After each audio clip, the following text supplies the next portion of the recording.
בואו נתחיל את ההמבורגר מההתחלה ביחד. אז אנחנו מכינים כאן הכל מאפס. יש לנו בשר פרמיום. בואו נתחיל ביחד. תראו איזה בשר טרי, יפה, כמו שצריך. תראו בבקשה איזה יפה איך הוא יוצא.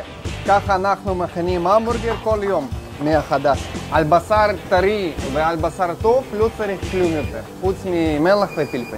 זה החלק הכי כיפי.